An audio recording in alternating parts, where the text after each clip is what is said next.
வணக்கத்துடன் இது இன்பா டாக்ஸ்.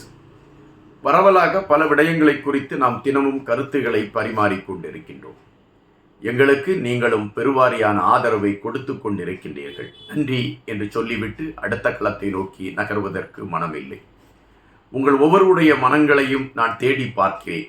அதில் எங்களுக்கு கொடுத்திருக்கக்கூடிய அங்கீகாரம் எங்களை இன்னும் அடுத்த களத்தை நோக்கி நகர்த்தி இருக்கிறது என்பதுதான் பதிவு.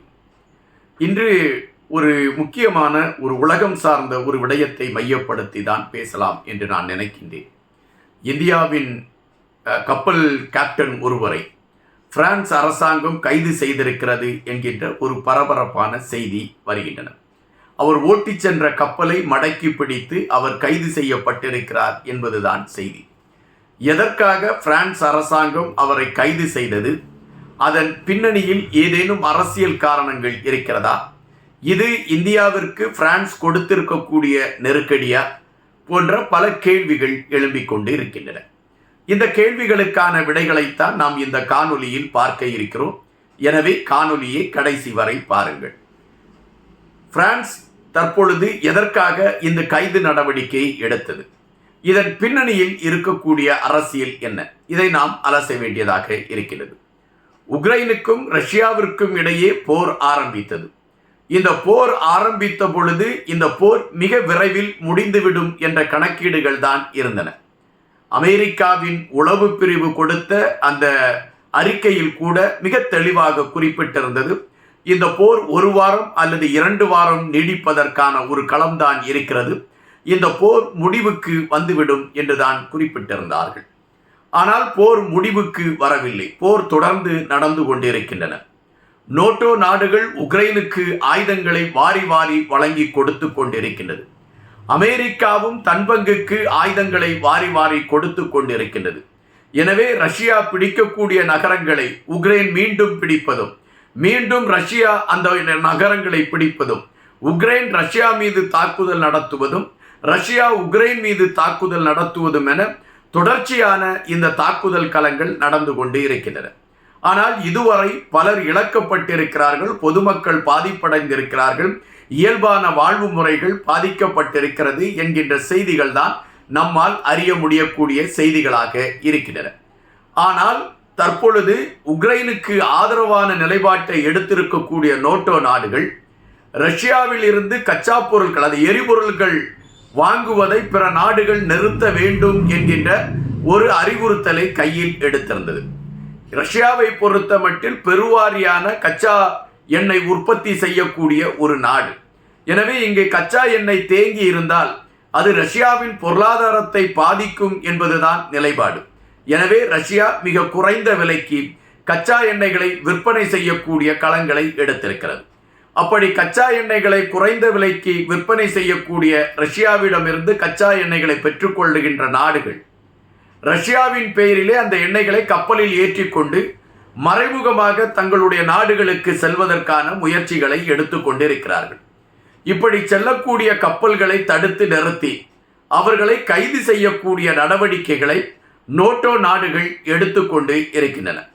அப்படித்தான் தற்பொழுது கிரிஞ்ச் என்கின்ற ஒரு கப்பல் ரஷ்யாவில் இருந்து கச்சா எண்ணெய்களை ஏற்றிக்கொண்டு வேறொரு நாட்டிற்கு செல்லக்கூடிய களங்களை எடுத்துக்கொண்டு செல்கின்ற பொழுதுதான் அந்த கப்பலை இப்பொழுது தடுத்து நிறுத்தி இருக்கிறது பிரான்ஸ் நாட்டின் கடற்படை சார்ந்த அந்த கடற்படையினர்.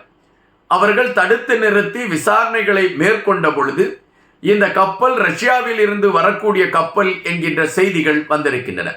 அப்படி என்றால் ரஷ்யாவில் இருந்து மறைமுகமாக கச்சா எண்ணெய்கள் ஏற்றுமதி செய்யப்பட்டு பிற நாடுகளுக்கு கொண்டு செல்வதற்கான ஒரு களமாக இது இருக்கிறது என்கின்ற அடிப்படையில் அந்த கப்பலையும் கப்பலை இயக்கி வந்த மாலுமியையும் கைது செய்திருக்கிறார்கள்.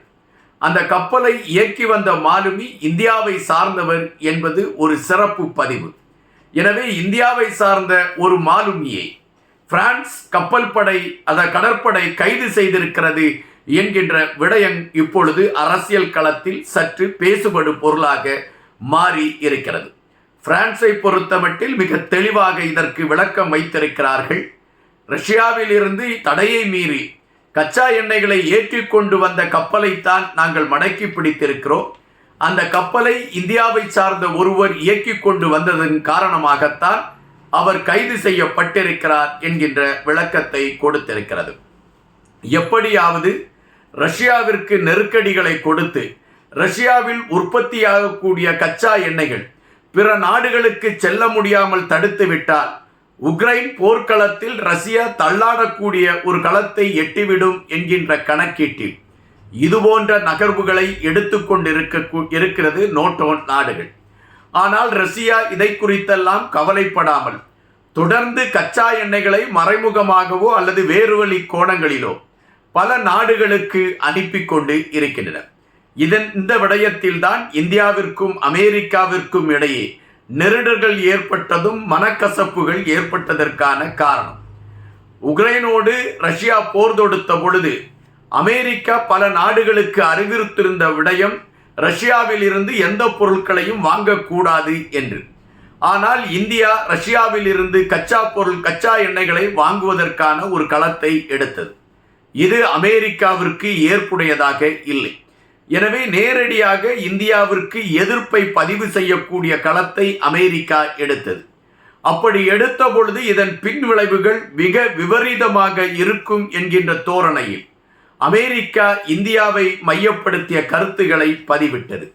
ஆனால் இந்தியா இந்த விடயத்தில் எந்தவித பின்வாங்குதலையும் நாங்கள் செய்ய போவதில்லை. எங்களுக்கு எந்த இடத்தில் குறைந்த அளவிற்கு கச்சா எண்ணெய்கள் கிடைக்குமோ அந்த இடத்தில் இருந்து நாங்கள் கொள்முதல் செய்வதற்கான களங்களை எடுக்கிறோம். அதன் அடிப்படையில் தான் ரஷ்யா எங்களுக்கு குறைவான பணத்தில் கச்சா எண்ணெய்கள் தருவதற்கு ஒப்பந்தம் செய்யப்பட்டிருக்கிறது, அது ஒப்புக்கொண்டிருக்கிறது. அதன் அடிப்படையில் நாங்கள் ரஷ்யாவில் இருந்து கச்சா எண்ணெய்களை பெறுவதற்கான களத்தை எடுத்திருக்கிறோம். இதனால் எங்களை எந்த நாடுகளும் மிரட்டி எங்களை பணிய வைக்க முடியாது. நாங்கள் போட்ட ஒப்பந்தத்தின் அடிப்படையில் தான் ரஷ்யாவில் இருந்து கச்சா எண்ணெய்களை இறக்குமதி செய்கிறோம் என்று இந்தியாவின் சார்பில் அப்பொழுது அமெரிக்காவிற்கு எதிராக கருத்துகள் பதிவிடப்பட்டது. தற்பொழுது நமக்கு கிடைத்திருக்கக்கூடிய செய்திகளை வைத்து பார்க்கின்ற பொழுது இதுபோன்று கப்பல்களில் ரஷ்யாவில் இருந்து ஏற்றி வருகின்ற கச்சா எண்ணெய்களை தடுத்து நிறுத்தக்கூடிய களங்களை நேட்டோ நாடுகள் மிக தெளிவாக செய்து கொண்டிருக்கிறது என்றும் அதன் அடிப்படையில் இதுவரை பல கப்பல்கள் தடுத்து நிறுத்தப்பட்டிருக்கக்கூடிய களங்களும் நாம் பார்க்க வேண்டியதாக இருக்கின்றது. தற்பொழுது தடுத்து நிறுத்தப்பட்டிருக்கக்கூடிய கிரெஞ்ச் என்கின்ற இந்த கப்பல் பிரான்சின் கட்டுப்பாட்டுக்குள் இருக்கிறது என்பதும் இந்தியாவின் மாலுமி கைது செய்யப்பட்டு வைக்கப்பட்டிருக்கிறார் என்கின்ற செய்தியும் இப்பொழுது உன்னிப்பாக கவனிக்கக்கூடிய ஒரு செய்தியாக மாறியிருக்கின்றது. ரஷ்யா இதனை மையப்படுத்தி என்ன விதமான நடவடிக்கை எடுக்க இருக்கிறது? இந்தியாவின் மாலுமியை விடுவிப்பதற்கான களத்தை பிரான்ஸ் எடுக்குமா? அதற்கான பேச்சுவார்த்தையை இந்தியா கையில் எடுக்குமா? போன்ற விடயங்கள் கேள்விகளாகவே இருந்து கொண்டு இருக்கின்றது என்பதுதான் நிஜம். நன்றியுடன் இன்பா.